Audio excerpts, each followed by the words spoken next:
It was a neighborhood out of a magazine, picture-perfect homes, pristine driveways, and manicured lawns. Every morning, golden sunlight poured over the identical houses lined up like trophies, each one guarded by neatly trimmed hedges and white picket fences. Everyone waved politely, smiled just enough, and returned to their lives of controlled perfection. Travis Campbell loved it here. He had moved to the exclusive Eastwood Hills community 5 years ago, fresh off a promotion at his family's company. He drove a black Range Rover, played golf every Saturday, and believed his success was entirely self-made. He saw himself as the American dream in motion. So when a black woman moved into the house across the street, Travis noticed immediately. She was different. Not loud, not rude, just present. Confident, even. She wore elegant but understated clothes, kept to herself, and never seemed flustered by the subtle coldness of the other neighbors. Her name was Lola Carter. She was polite, but never overly friendly. Mysterious, even. While the rest of the neighborhood held barbecues, mingled during evening walks, and shared gossip over wine, Lola rarely joined in. And to someone like Travis, that made her a problem. In his mind, neighbors like Lola were out of place. She didn't play the role he expected. She wasn't grateful for the chance to live among them.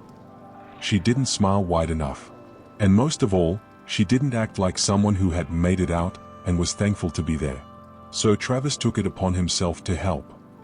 "Hey, Lola," he said one afternoon, casually strolling over to her driveway where she was watering her flowers. "I noticed your lawn's got a few brown patches. Want the number of my guy? He can fix that up in no time." Lola glanced at him, then at her flowers. Her garden was perfectly fine. "No, thank you," she said with a smile that didn't quite reach her eyes. "Oh, well, if you change your mind," he said, chuckling to himself as he walked away. In his mind, she had no clue about maintaining a home in a place like this. That would be his first rescue. Then came the unsolicited financial advice. "I've worked in business for 20 years, he told her one evening while they stood near their mailboxes. "If you ever need help managing your mortgage or refinancing, interest rates can be tricky, I'm happy to help." Lola blinked. "Thanks, but I own my home outright." Travis laughed, thinking she was joking. She wasn't. Still, he didn't stop. Over time, he continued with little Bob's masked as concern. "You know, we usually keep our trash bins out of sight, just a neighborhood thing. I heard you're not on the HOA email list. I can forward them to you, some of the language might be hard to catch. I'm not sure if that car of yours meets the new emission standards.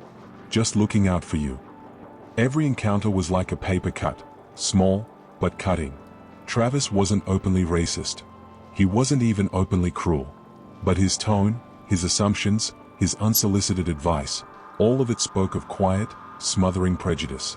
He saw Lola as someone he needed to correct, guide, or mold. He thought he was being helpful. In reality, he was shrinking her, daily. But Lola? She smiled, nodded, and went about her day. Because she knew something he didn't. Lola Carter was not just a homeowner. She was the owner of Eastwood Hills. Or rather, her family was. The land that Eastwood Hills was built on had once belonged to her great-grandfather, a visionary black businessman who, during the 1940s, had secretly purchased vast plots of land through trusted white allies when laws made it nearly impossible for black Americans to do so openly. Over generations, the land had been passed down, protected, and invested in. When Eastwood Hills was developed, Lola's family had retained majority ownership of the land beneath every home, collecting a small but steady fortune through leasing and infrastructure partnerships. Though few residents knew it, the Eastwood Hills Homeowners Association was under a silent holding group, one that Lola had recently taken full control of after her father's death. But she didn't flaunt it. She didn't need to. She lived quietly, observed the people around her, and let their actions reveal their character. Every backhanded comment, every attempt to educate her, every presumption, they were all filed away. Travis, with all his smug advice and suburban superiority, was especially memorable. So when Travis's family business began to collapse, due to some mismanaged investments and legal trouble, Lola didn't need to gloat. She waited. And then came the day when everything shifted. It was raining when Travis rang Lola's doorbell. He was soaked through, unshaven, and had lost the usual gleam in his eyes.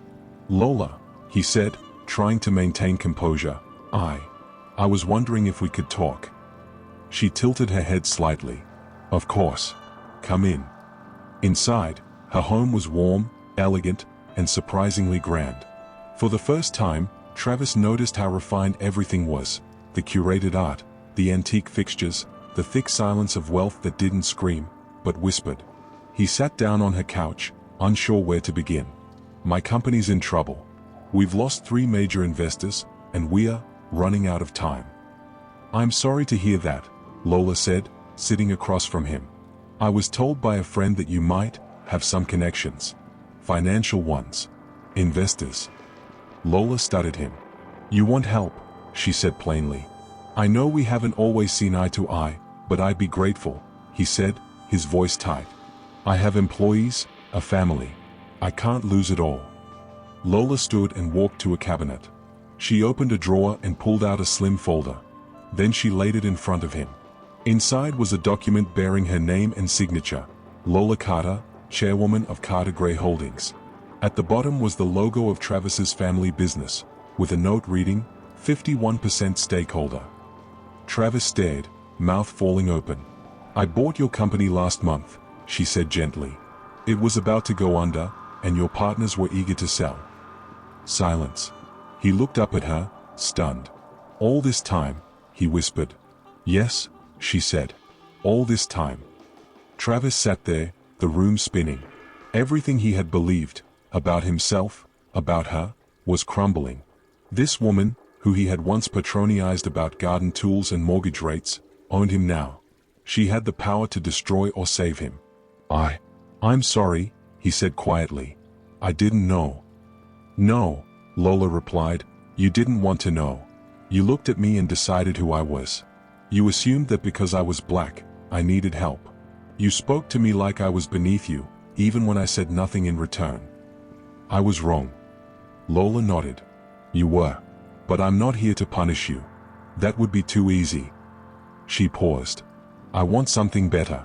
I want you to learn." She offered him a new agreement, one that gave him a role in the company but under her terms.